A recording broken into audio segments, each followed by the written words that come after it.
This video is going to be on the electron configuration for atoms, specifically in the ground state.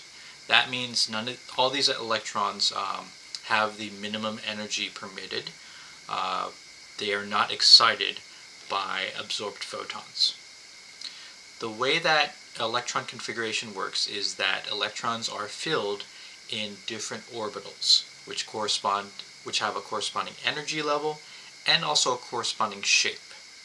We have s orbitals, which are spherical, p orbitals, which are sort of shaped like lobes, aligned with an x, a y, and a z-axis. We have d orbitals, which are a bit more complicated.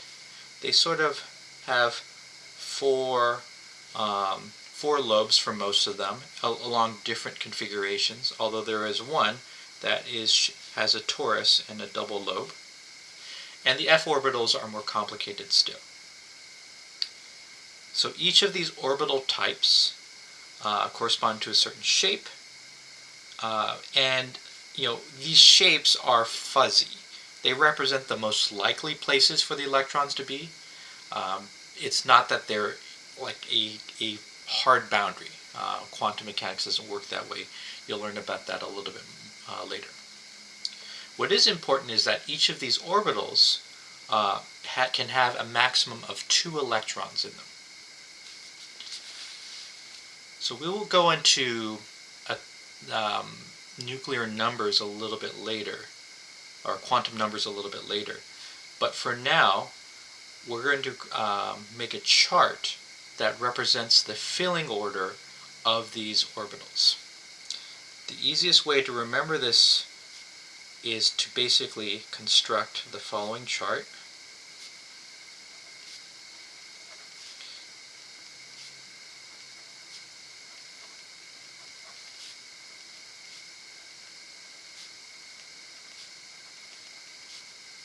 And each orbital type is, each row we add one orbital type. So after F there's a G, after G there's an H.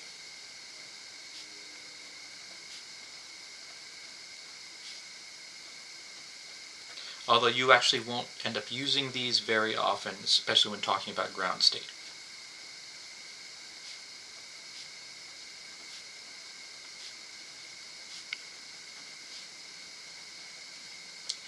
Now I did mention that each orbital has exactly 2 electrons, but each type of orbital carries a different number.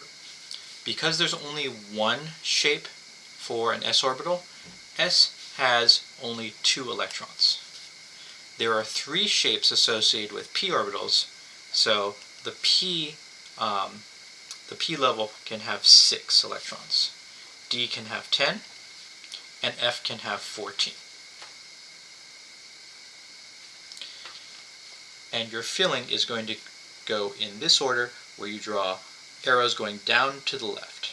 So it's 1s first, then 2s, then 2p, then 3s, 3p, 4s, 3d, 4p, 5s, 4d, 5p, 6s, 4s, f, 5d, 6p, 7s, 5f, 6d, 7p, and so on. So you can use this chart to help you. You can also use your periodic table. The periodic table is organized in a way such that these 2 groups correspond to s orbitals. These 6 correspond to d orbitals. Consider helium existing over here. This portion, the transition metals, these are d orbitals. And these cutouts are the f orbitals. If you wanted to reconstruct a periodic table, you could actually shift this whole thing out and tuck the f orbitals here. However, that would make for a very long table, and so typically it's sort of crammed in here. But if you want to visualize it, think of it as s here, f here, d here, and p here. And so what you can do is you can also use your periodic table and going left to right to figure out the filling order. 1s, again we're pretending that helium's here, 2s, 2p, 3s, 3p, 4s. Now the counting gets a little weird. The d ones are offset by 1, so instead of 4d, this is 3d, 4p, 5s, 4d, 5p, 6s, and then it goes to 4f. So the f orbitals are offset by 2. 5d, 6p, 7s, and so on. And that's going to match exactly to how these fill in here. When constructing an electron configuration chart,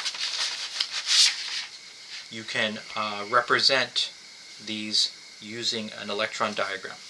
So for instance, let's say I wanted to represent magnesium. Magnesium has an atomic number of 12, and I can basically write these in order with superscripts indicating the number of electrons in them.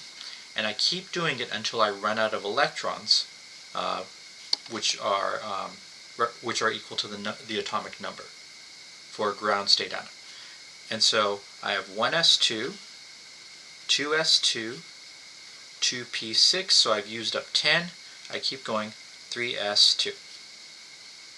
And so that would be the electron configuration for magnesium. For a different element, I would do the same thing, keeping track of the number of electrons until I'm done. Now this is the full electron configuration. It is also possible to write a compact electron configuration. The compact electron configuration is basically bracket the noble gas that comes just prior to, or the noble gas that is before the element in question, and then the last few orbitals. So for example, with magnesium, I look at magnesium here, the noble gas that exists, that is the nearest noble gas before magnesium, is neon. So I could represent this configuration in abbreviated form as neon, which corresponds to this part, and then 3s2.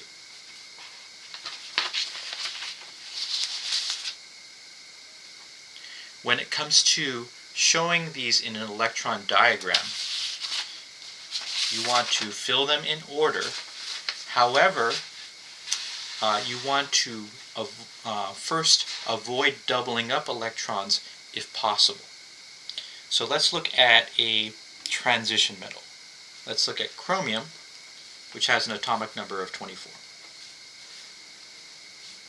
So the configuration would be 1s2, 2s2, 2p6, 3s2, 3p6, 4s2, 3d4. I can show the electron configuration using an electron orbital diagram that looks something like this.